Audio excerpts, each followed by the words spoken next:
Okay, so picture this. You're in some bustling market, right? Could be Marrakesh, all those incredible smells hitting you.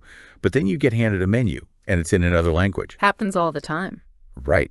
So how do you order with confidence? Yeah. And maybe even discover, like, your new favorite dish? The dream. Exactly, that's what we're diving into today. Love it. Yeah, you guys have shared some really great resources about, like, navigating foreign menus. We're talking everything from those helpful vocabulary lists to, that Lemon Listen podcast episode. That was fun. Such a good one. Wasn't it? Yeah. So let's unpack some highlights and, more importantly, uncover, like, the why behind the tips. Yes. Because what I think is so fascinating about this whole topic is that it's about so much more than just the food, you know? It's like cultural fluency, understanding these nuances of communication, and yes, even like a bit of psychology. Absolutely. And speaking of psychology, that classic tip, it's like, what would you recommend? It's everywhere, right? But have you ever really thought about like why that is so effective, and especially in other cultures? Yeah, it's brilliant. Really, Yeah. in its simplicity. I think cross-culturally asking for, like, a recommendation, it goes beyond just like, give me a food suggestion. Mm-hmm. It's a sign of respect. It's almost like saying, I trust your expertise in this situation where I'm clearly a little out of my element. Yeah, it's like instantly building rapport, right? You're not just a tourist blindly pointing at a menu. Like you're actively engaging with somebody who knows the cuisine. Right, you're deferring to them. You're saying, like, you clearly know more than me. Exactly. Help me out here. And it takes the pressure off of you, too, particularly if you're, like, nervous about your language skills or whatever. You're essentially saying, help me navigate this experience, and I'm open to your suggestions. Oh, that makes total sense. And it works. I remember this one time I was in Florence, and my Italian was, let's just say, limited. And I was at this trattoria. The menu was handwritten, and I was totally lost. So I went with, like, the magic phrase, like, cosa mi consiglia, How'd it go? Oh, this waiter's eyes lit up. It was like I felt like I was being given, like, a one-man show about pasta. He, like, waltzed me through the specials with such passion, ended having the most incredible wild boar ragu pappardelle I've ever had, Yeah. which wasn't even listed on the regular menu, had I not asked. You'd never know. Never would have known. That's what I love about this approach. It opens you up to these, like, serendipitous food experiences that become, like, those are your travel memories. Absolutely.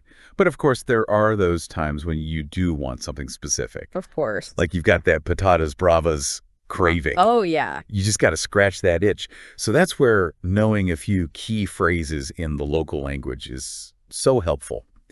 But, and I'm not just talking about your pleases and thank yous here. Yeah, you gotta level up. Yeah, exactly. And it's about understanding the intent behind those phrases, too. Like, just because it translates directly doesn't mean, like asking for the house specialty. That often it's more than just what's popular. It reflects this desire to experience the essence of that restaurant, that region. It's like you're tapping into their culinary identity. Exactly. Which is so cool. And that's where those handy-dandy vocab lists that you were talking about, they come in. Even learning 2 or 3 phrases beyond the basics can make a huge difference. Oh, absolutely. Because it shows that you're making an effort. 100%. You're interested.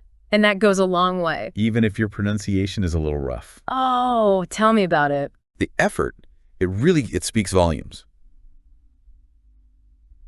Although, speaking of pronunciation, let's just say I learned the importance of that the hard way in Barcelona. So I'm in this, like, super happening tapas bar. Yeah. Right? Feeling very confident about my Spanish. I just want to order patatas bravas, those crispy potatoes with the spicy sauce. Oh, classic. Right. So I'm like, quiero las patatas bravas, por favor. And the waiter just stares at me, totally blank-faced. Uh-oh. Yeah, uh-oh is right. Turns out I totally butchered bravas. No way. Oh, yeah. It sounded like I was asking for something totally different. I don't even think it was food. Oh, no. Luckily, somebody at the table next to me spoke English and helped me out. But it just made me realize, man, even just like a little mispronunciation can totally throw things off. Yeah. Oh, it changes the meaning entirely. Hmm. Yeah. It highlights just how important context is, right? Words alone, they don't always translate directly, especially with those, idiomatic expressions. Right, which reminds me of that Lemon Listen episode. Yes. They were breaking down that whole phrase on the house. Yeah. And it's a great example because if you think about it, translating that literally makes no sense. Right. Nobody's suggesting your muffin is like suddenly homeless. Right, exactly. It's about the feeling it evokes, like that generosity, that little unexpected bonus, and that ties back to the culture. Totally. And dictionaries, they can't always capture those nuances, right? Right. It's all those real life experiences, conversations, movies, even just like overhearing people at a cafe. It's so good. That's where you pick that stuff up. And speaking of like real life observations, remember that tip from like the research about observing how locals interact with staff? Oh, yes. Like a free masterclass right there. It's like cultural immersion, but like, you're in it. Exactly. You're in the wild. Put in the wild. Exactly. And it's not even just about the words, but it's like you're watching their nonverbal cues. And honestly, body language, that can be so incredibly telling, especially when there are language barriers. A smile, a nod, even just pointing at something on the menu with like genuine curiosity. It goes such a long way. It shows you're approaching it with respect, you're open. I was in this like one-time super crowded night market in Marrakech, and I was just like overwhelmed. So many choices, the language barrier, But this one vendor, even though we couldn't speak each other's language, he just had this very warm smile and gestured to all of his ingredients. And it totally put me at ease. It's like the universal language of delicious food. Right. I had a very similar experience at a ramen shop in Kyoto, but I was struggling with the ticket vending machine. Oh, yeah. Those are tricky. Right. But this little old lady saw me struggling, patted the seat next to her, and basically like ordered for me using the machine. And then we had this like whole silent communication over the meal, just like smiles and nods. And I love that. it was such a cool experience. Sometimes the most meaningful interactions, they go beyond words. They do. Although, even with all the nonverbal communication in the world, good old-fashioned politeness, I feel like, is still key. I was reading that in some cultures it's considered rude to like refuse food if somebody offers it to you. Oh, 100%. And what's polite in one culture might be the exact opposite somewhere else. Right. Like in some parts of Asia, it's customary to leave a little food on your plate. Oh, really? Yeah, it shows that you're satisfied and you haven't been left hungry. But in other places, that might be like, what? You didn't like it? Wow. These unspoken rules are so fascinating. Like, it makes you realize how much we just take for granted in our own, cultures and our little bubble. Absolutely. That's why that observation piece is so crucial. Watch how the locals do it. It's, free education. It really is. Like learning a whole new language without even realizing it. Right. What I find so fascinating about all of this, about dining in different cultures, it's not just about like those kind of like rules of etiquette, but just the way that languages capture these really unique aspects of a culture's relationship with food. Totally. Like, is there a particular food-related phrase from your travels that you find interesting? Oh, there's so many. But the one that always comes to mind is this German word Kummerspeck. Kummerspeck. Okay. That sounds intriguing. Right. It literally translates to grief bacon. Grief bacon? Grief bacon. Yeah. So in German culture, Kummerspeck refers to that tendency to eat more, especially like, those comforting, often kind of fatty foods when you're feeling down or stressed. It's, like a extra layer of, shall we say, emotional padding. So it's like the German equivalent of comfort food, but with a much more like visceral image. Yes. I like it. Exactly.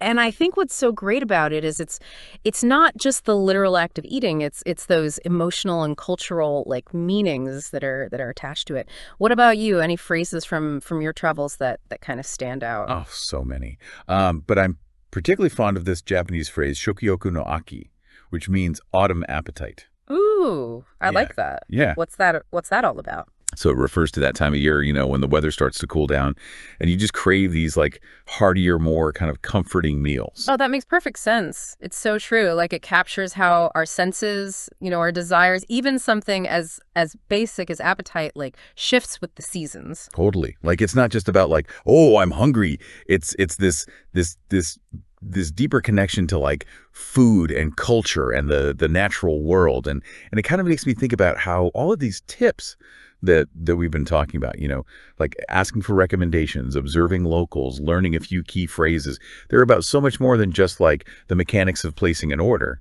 Right. It's about embracing the whole experience of dining in another country. Being present, yes, being open to new flavors, new customs, even if that means, navigating a little bit of awkwardness, a little uncertainty along the way. Because ultimately, I think those moments of connection, even the ones that come from, mispronouncing a word or struggling to understand a menu, those often lead to like the most memorable meals, the best travel story. It's so true. And it's about, I don't know, connecting with another culture Yeah. through its cuisine. And it can be messy, it can be confusing, but it's always, always enriching. Always. And I think like that, that silent but heartwarming connection that you had at that ramen shop, sometimes it goes beyond words entirely. It really does. It's those are those unexpected moments of human connection that I think make the biggest impact. And they really just remind us that like food really is a universal language. 100%.